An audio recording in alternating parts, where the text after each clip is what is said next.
Views expressed on this program are those of the hosts, guests, and callers, and are not necessarily those of this station, its management, or other advertisers.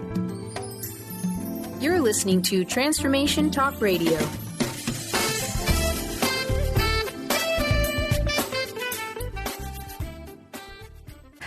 Moms, are you ready to become enlightened, empowered, and stress-free? Well, get ready because you are about to tune into vibrant, powerful moms helping everyday women create an extraordinary life with Debbie Pokornik. Each week, Debbie discusses topics to help you become self-aware, inspired, and on track to create the life you crave. It's time to stop settling and start thriving. And it all begins now on Transformation Talk Radio.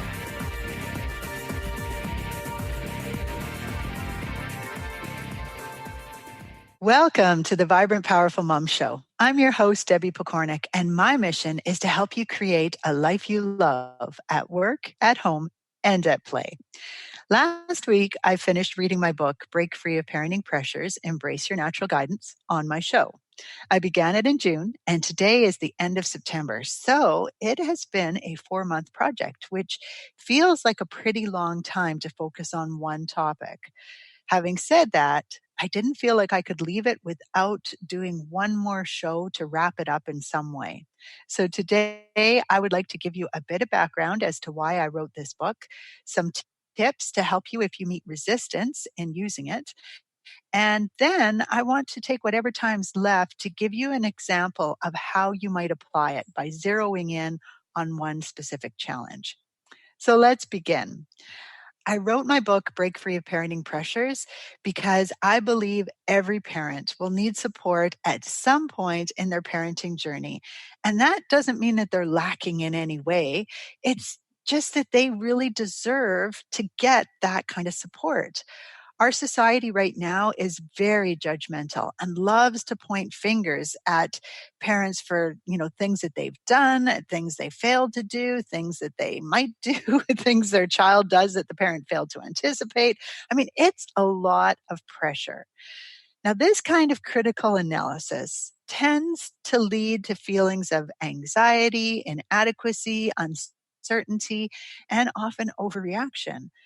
It makes us second guess ourselves at critical moments and then feel terrible when our original plan, which we didn't do because self-doubt had crept in, appears to have been the best course of action all along. In the end, this type of pressure causes us to detach from our natural guidance system and often to give our power away to other people. This is a disservice to us all because it truly is in our best interest to help our parents, the people raising our future generations, to be at their best most days. Now, there's a lot more I could say about this, but I'm not going to. I'm going to shift gears instead and move into a couple of the things that might stop the ideas presented in the book from working for you. The first is that depending on your situation, how old your kids are, how aligned your parenting has been up until now, the personalities in your family, and so on, it is possible that you will try using ideas from the book and run into resistance. This is a normal response to trying something new. You'll likely feel awkward if the tool or strategy is different from what you've done in the past. That feeling actually sets you up to take things more personally. This means that you're more likely to flip back to the tool or way of thinking that you used before, or maybe to strike out or overreact if things go wrong. On your child's side, they aren't always sure of what to make of the change, and their very human response will be to test it to see if it's real. This means their behavior will often get worse before it gets better. So don't give up. Re-listen or reread the section or chapter that you're working to change and try it again.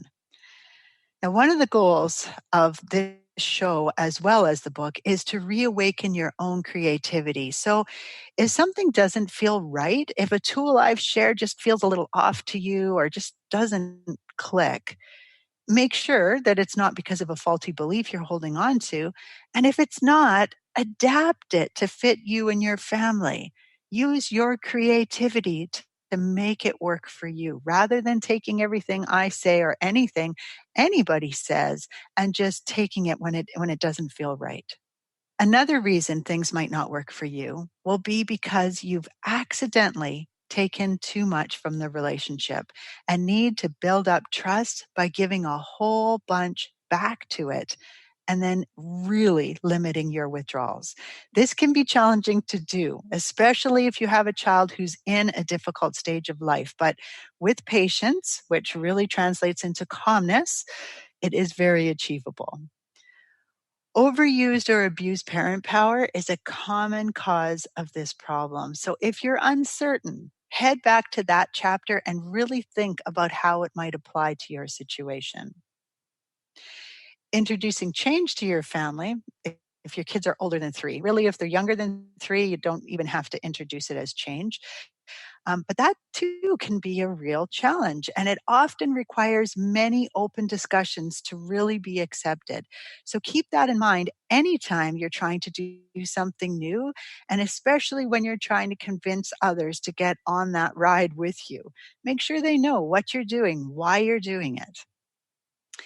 Interestingly, being too serious is another one of the challenges for many people when they try to implement a new way to parent, which I believe is at least in part due to how our society treats the role of parenting. It's hard to be lighthearted and relaxed when you feel like you're being judged at every turn and will be held liable for every mistake that you make. As a result, you might get caught up in the drama of life and allow it to pull you down into what's called the density or the heaviness of life. If your kids are still young, watch how quickly they bounce back from disappointment, hurt, and frustration. I mean, we can all take a lesson or two just from that. So if you want to love your life, you have to figure out a way to lighten up and find the fun and joy in every struggle you're faced with. Although this might sound like a scary thing to do, it can be the difference between living under pressure and breaking free from it. Okay, so let's move on to making the information in this book real by applying it to a situation. Now, hopefully, my book made it clear to you that a shift in perspective can totally change what you see. And as a result, provide you with an ability to think outside the container you were already in. So the box, if you will, and find ideas and possibilities that just moments before didn't make themselves known. That's a big part of how we break free. We look at things from a new angle, allow new information in to help us with this, and then kind of see what pops to the surface as a result. In fact, that's what this Vibrant Powerful Mom show is all about too. Shake things up, look at it differently, and see what falls out. So let's look at the tween stage for our kids, because this is a time that is often overshadowed by its older sibling, the teenager, and often not recognized as different from being a child. If you don't see this stage for what it really is, it can be a very frustrating and confusing time as a parent. Now, we already know there are so many factors that influence any situation, such as personality, beliefs, parenting style, parenting pack. I covered all of those in the book. And that's not even to mention like your child's maturity level and any individual challenges that they might face or you might face, health concerns or diagnoses of a different sort like ADD, that kind of thing. And these things all factor in to any stage that you're dealing with. So don't think that we can paint every tween with the same brush. However, putting all that aside for now, let's start by looking at things from a general perspective. The tween stage starts anytime after 7. Now, usually it's somewhere around 9, and it goes until they become a teen. In fact, it even can go a little bit longer. For some kids, it goes till they're like 15. And often parents will say to me, they're acting out like crazy. It's like they're a teenager already and they're only 10. Now, In reality, this age sets the stage for your relationship with them as a teenager. And it requires a different sort of approach from how you would treat them as a teenager. So at 7 years old, our kids start to recognize that they are separate from us in a way they've never really realized before. And as a result, their focus shifts from us to what the outside world thinks about them. The tween stage is a time when your child wants to be more independent. So they want to take a bit more responsibility, be given more control of things, take back a little of their own power. And all of this results in a sort of distancing behavior, which to us parents is often seen as attitude or rudeness. Now, at this stage, your child is typically not involved in romantic relationships yet. And they still crave that human touch and connection. So that makes your child, even though they want this independence and to kind of push you away, to still want hugs and cuddles and to sit on your knee and to know that you're there for them. So the result is this kind of leave me alone. You're so embarrassing. Don't treat me like a child. I don't need you with me to, "Oh, where are you going? You can't leave me here alone." This kind of back and forth behavior, I need you, leave me alone, it's very confusing to parents because it seems like our child can't make up their mind. Like, I love you, get out of here. This is also a time when your parent power, which you've naturally had since your kids were born, is starting to decline. So, yeah, your ability to tell them what to do has started to decline, and their compliance is going to rely more and more on the mutual respect that you have built with them. To sum this up, what you have is a confused parent with a primary tool that's not working properly, whose child is alternating between rudeness, like eye rolling, refusing to listen, argumentative, and being kind of needy. Mom, I need you. To top it off, depending on their own journey into puberty, they either still look like a little child or the complete opposite. They've started to blossom and they're already starting to look like an adult version when really, they're 11 years old or 12 years old or whatever the case might be. Most parents in this situation, when they're dealing with this child or this little mini adult, tend to dig in their heels, decide that this kind of behavior is not okay. So their answer is to put their foot down. I'm going to do it now before you become a teenager and it's game over. But when you understand why your child is doing this, you can take a step back and recognize it as a wonderful opportunity to pave the way for those teen years, rather than a direct assault on your authority as a parent. You begin to break free by recognizing what's going on for them, what they really need from you, and figuring out how to be there for them without taking things personally. Easy peasy, right? Well, now that you've maybe broadened your knowledge of the tween stage and shifted your perspective of what's happening, it's time to take action of some sort. So let's go back for one moment to your parent power. This is the most important time to focus on building mutual respect with your child. Now, hopefully you've already started doing that much sooner, but even if you have, this is the stage where you can totally throw away all your hard work by trying to use your power to control this new attitude. Or conversely, you can continue building mutual respect and make a world of difference for when your child moves into the teenager stage. Whatever the case at this point, now is where you need to start tailoring the information to your family specifically. So let me share how things went with my two kids. With my oldest, he was around 9 years old when he went to school as my normal, loving, fun to be around kid and came home rude and belligerent. Like, for example, he would come home from school and he might drop his backpack on the kitchen table. Now, that in itself was not all that strange, but I would use my skills, the kinds of things I teach in the book, and I'd say something like, "Hey, buddy, where does your backpack go?"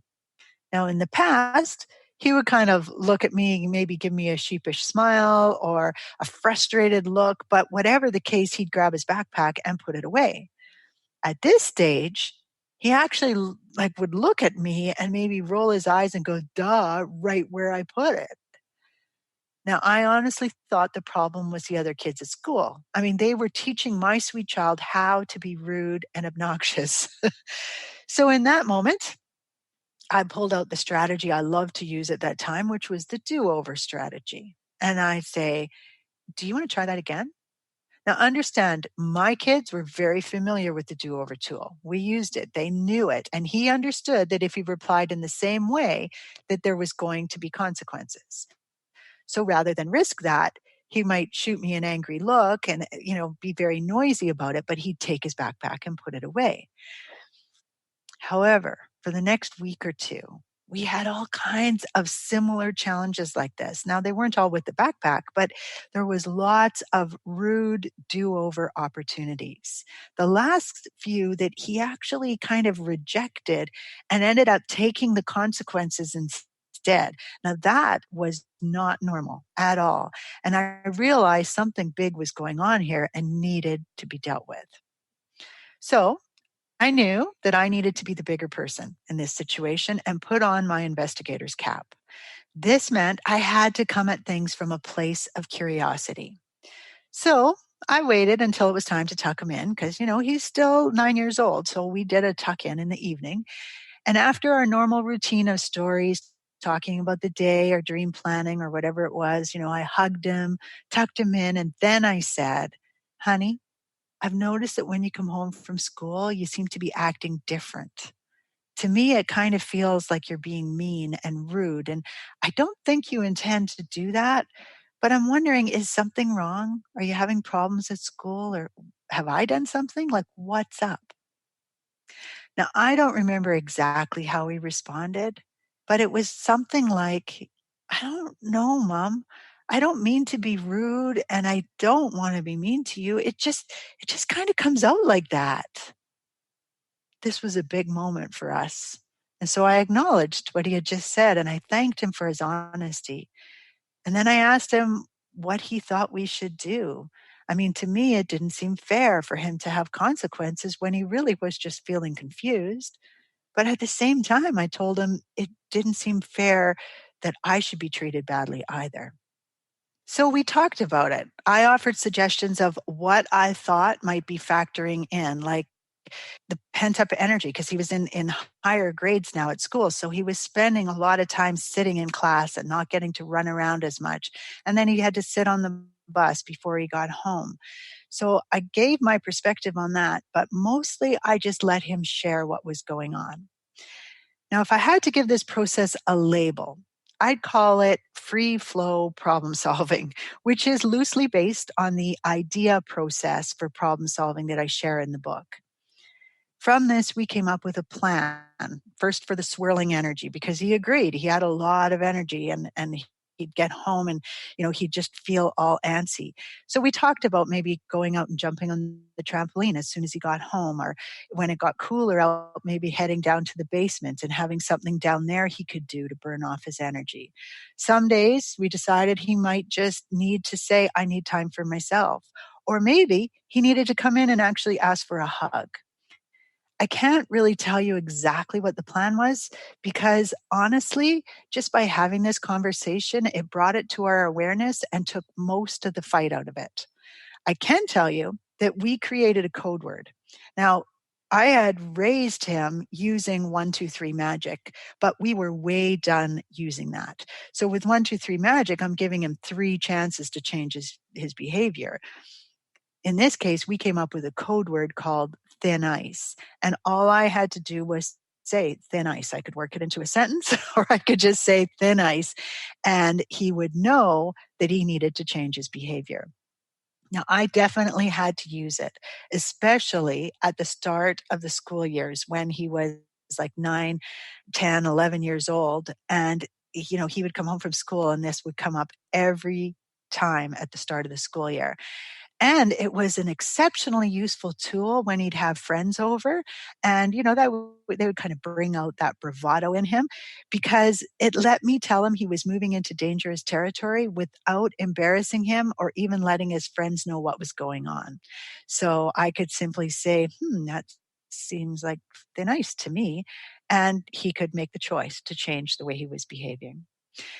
As I mentioned, though, just having talked about it and acknowledged what was going on for both of us, it felt easier for me to be understanding of him and appeared to be easier for him to practice self-control. Now, two things worth pointing out here. First, back when the problem arose, I didn't have the conversation with him when he was misbehaving because I was already taking things personally, and that meant I was at risk to get angry. If he became defensive, then I might have really gone into that attacking mode, or he might have gone into an attacking mode. So instead, when he talked to me rudely, I stuck to my established plan, which was to say, do you want to try that again? I used the do-over strategy, and that helped me stay calm and get the job done. Secondly, I chose bedtime because we had an established routine that we followed. So I knew we'd both be in a more relaxed, loving state at that point. As an added bonus, I also knew that boys moving into puberty, that their testosterone is at its lowest in the evening and into the night.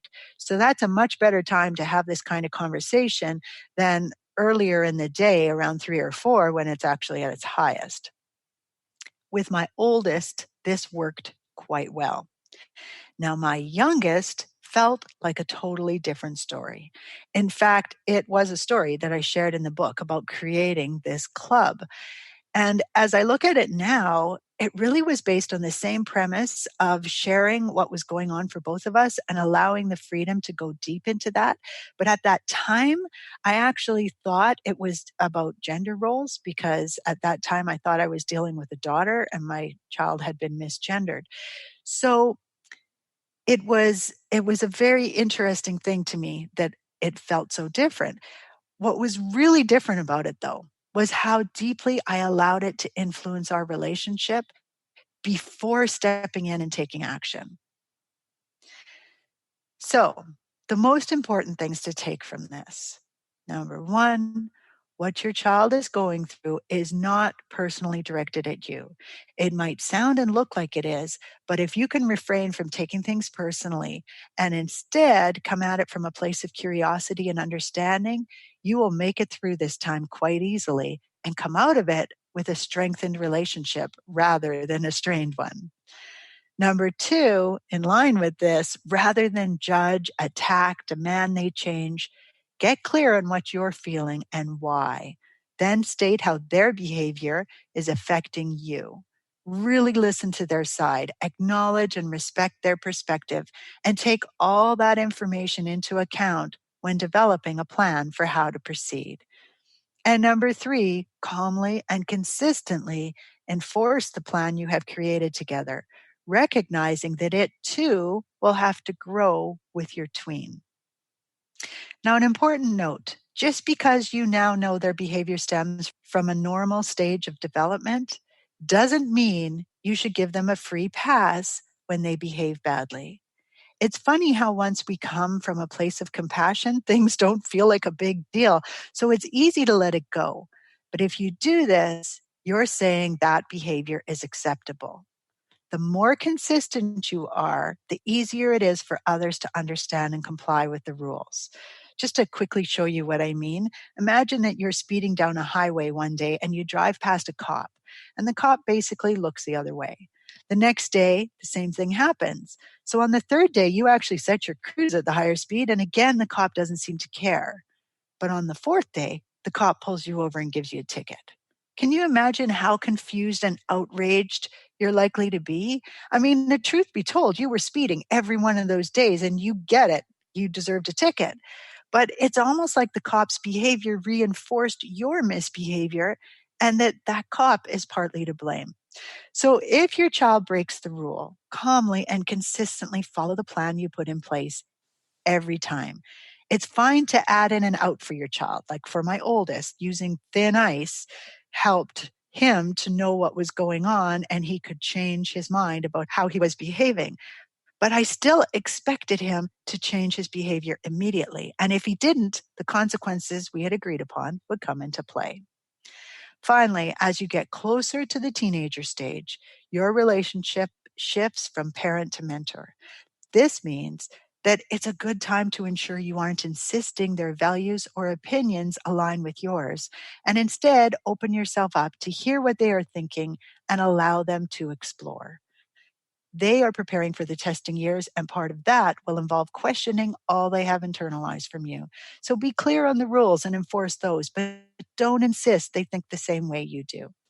When it comes to tweens, you break free of parenting pressure by shifting your perspective, in part by opening your mind to new information, by not taking things personally, but instead putting on your investigator's cap and becoming curious, by allowing them a say in how things roll out from here, and by using open door communication to keep the conversation flowing. All things that I talked about in the book. So if you try these ideas and your child continues to roll her eyes and maybe even gets worse, then as I mentioned earlier, it's likely you need to take a look at your use of parent power. If you've accidentally abused or overused it, you're going to have to put some effort into building mutual respect back with your child. But luckily, I've done quite a few podcasts on this topic, so you don't have to go it alone. Finally, always remember these two things. One, you are the perfect person to parent your child. If your situation feels tough, it's because there's something there for both you and your child to learn. Knowing you are the perfect person doesn't mean you have to do everything perfectly, but it does mean you have everything you need to handle the situation. Do your best to come from a place of compassion for both you and your child. Get curious and allow your creativity to flow. And number two, your child rebels against you because they feel safe doing so. They intuitively know they need to learn how to handle conflict, and you are their chosen teacher. Take all rebellion as a sign that your child trusts you to help them through this, and then provide the best guidance you possibly can. So that wraps up the Break Free of Parenting Pressures series. I hope you have enjoyed it as much as I have. With much respect for you and the journey you are on, this is Debbie Pokornik wishing you a vibrant and powerful day. You've been listening to Vibrant Powerful Moms with host Debbie Pokornik. If you enjoyed this show, please give us a shout out and let us know what you loved. Visit vibrantpowerfulmoms.com to find out more about Debbie and her sisterhood of Vibrant Powerful Moms.